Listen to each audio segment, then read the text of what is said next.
many inventions. Kaya sa mundo ngayon, maraming umiiral na thoughts or schools of thought which are very far from reality.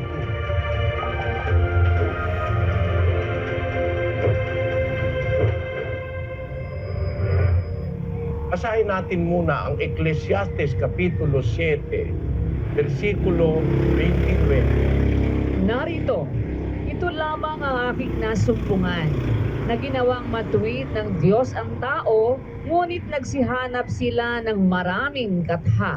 Sa English, ang sabi diyan, Lo, this only have I found, that God had made man upright, but they have sought out many inventions. In the world, there are many inventions. Kaya sa mundo ngayon, maraming umiiral na thoughts or schools of thought which are very far from reality.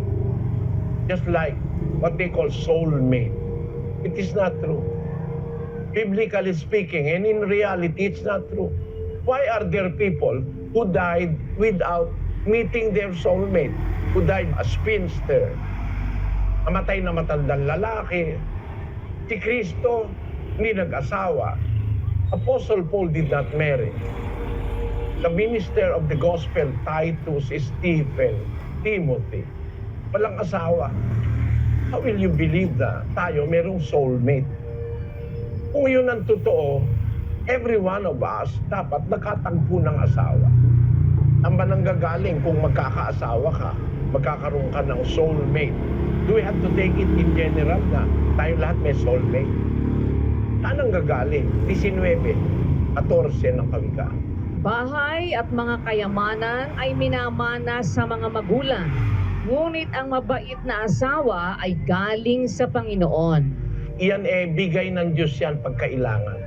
Pag tapat ka sa Diyos, bibigyan ka niya ng mabait na asawa. Meron kasi, ang nasusumpungan sa buhay, hindi mabait na asawa.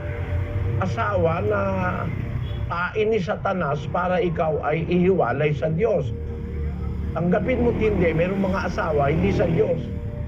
Kakaliwain ka, gagawin ka ng masama, gusto lang sa'yo pera, hindi ka niya mahal. That is reality in life. Not all wives come from the Lord.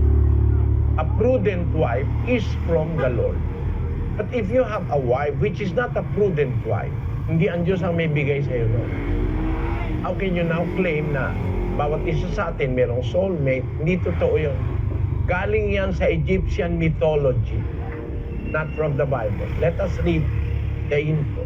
In terminology, soulmate or split soul theory is an Egyptian Greek religion mythology, clay creation myth-based origin of humans model, which posits that humans originated in pairs, bound in one body, with one original soul, but were split in two, supposedly for doing something offensive to the gods, after which the newly separated humans forever wandered the earth in search of their long-lost soulmate, so to reunite their incomplete souls and become one again.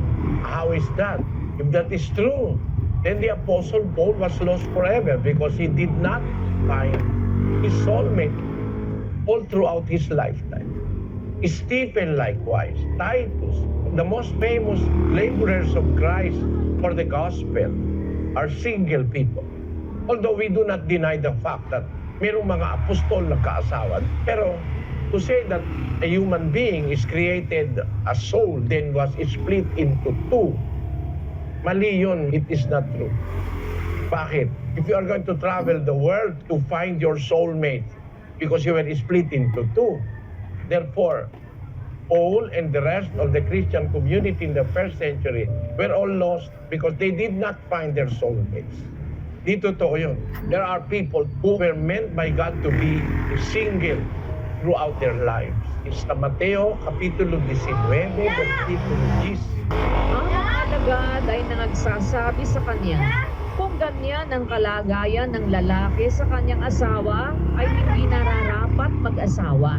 Datapwat sinabi niya sa kanila, hindi matatanggap ng lahat ng mga tao ang pananalitang ito, kundi niyong mga pinagkalooban. Sapagkat may mga bating na ipinanganak na gayon mula sa tiyan ng kanilang mga ina, at may mga bating na ginagawang bating ng mga tao, at may mga bating na nangagpapakabating sa kanilang sarili dahil sa kaharian ng langit. Ang makatatanggap nito ay pabayaang tumanggap. Yung bating eunuch yon. In the Greek Bible, they were castrated, kinapon. They lost their desire for sex. Because in the olden times, merong mga tao talaga inaalis yung organ, especially the testicles.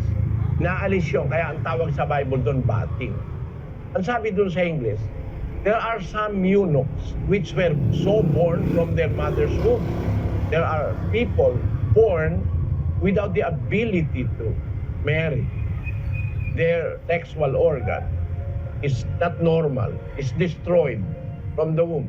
That's why, doon sa panahon ni Moises, may sinasabi, yung nasira ang iklog. Basahin natin yung 23:1 of Deuteronomy. Ang nasaktan sa mga iklog o ang may lihim na sangkap na putol ng katawan ay hindi makapapasok sa kapisanan ng Panginoon. In English it says, He whose testicles are crushed or whose male member is cut off shall not enter the assembly of the Lord. they were like that from the womb. In the olden times, among the Israelites, a person like that cannot be in the tabernacle to serve. They can just stay as members of the people of God, Israel. Ang ibig sabihin, merong by birth, merong hindi pwedeng mag-asawa. Kung paano totoo yun sa babae, totoo rin yun sa lalaki.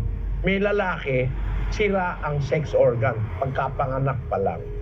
Kaya ang sabi ni Kristo, there are eunuchs which were so born from their mother's womb. That's the pronouncement of Christ who knows the truth. And there are some eunuchs which were made eunuchs of men. Nung panahon ng mga nakakaraan, mga hari, meron talagang mga pinapakapon na mga servants ang hari. There are kings that ordered the castration of their servants so that they will not be having preoccupations about their queens. Kagaya nung nandoon sa istorya doon sa 8:27 of the book of Acts.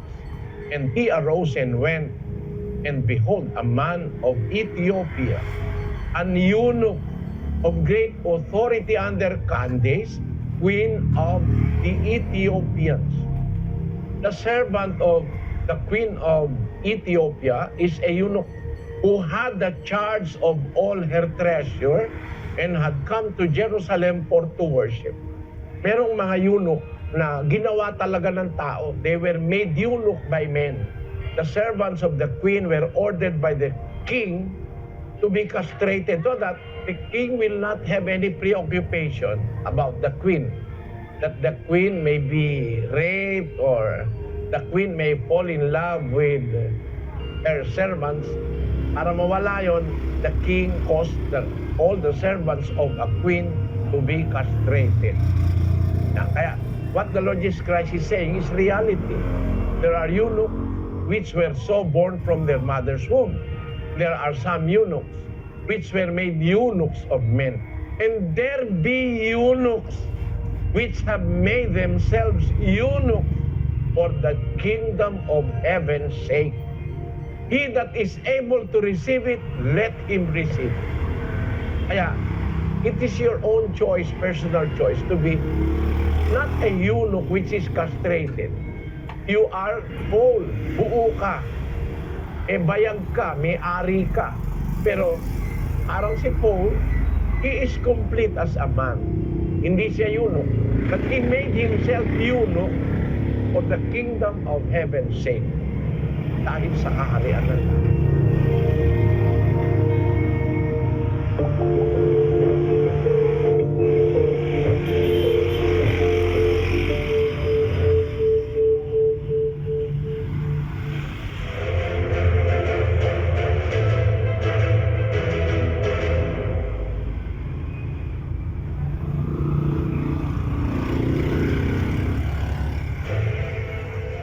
Ako rin ganun eh. Nung bata akong maliit, ayoko ng gulo. Nung ako'y tumanda, ayoko ng away. Hindi ako nakikipag-away o hindi ako nakikipag-usap sa mga umpok-umpok. Dahil yung mga pinag-uusapang kayabangan, ayoko nun. Mas gusto ko pang magbasa, mag-aral, kaysa makipagkwentuhan doon sa mga kababata ko. Yun ang naranasan kong pagkabata. Pero ang isang ayoko, yung may kokontrahin ako, o may aawayin ako, o kaya hindi ko sasang-ayunan. Ayoko nun. Pero nung matuto ko ng Biblia, na iba ang pagkakilala ko sa buhay. Pag walang o kontra sa mali, lahat ng tao maniniwala sa mali. Tandaan niya. Ngayon,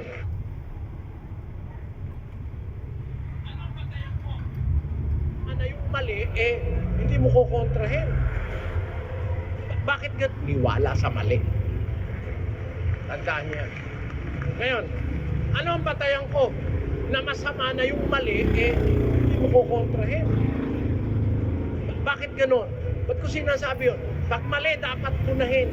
Pag mali, dapat sawayin. Pag mali, dapat pigilan. Kasi sabi ng Diyos 3 G's ng Tito. Pakinggan nyo. Ang taong may maling pananampalataya, pagkatapos ng una at ikalawang pagsaway ay itakwil mo. Ipinapasaway ba yung mali? Sabi nga ng Diyos, pag mali ang pananampalataya ng tao, sinaway mo ng una, sinaway mo ng ikalawa, itakwil mo na. Diyan mo na siya. Ayaw niya ng tama, gusto niya mali. Pero ipinapasaway ng Diyos. Sawayin mo. Paano sasawayin? 1:13. Ang pagkatuon ito ay tunay.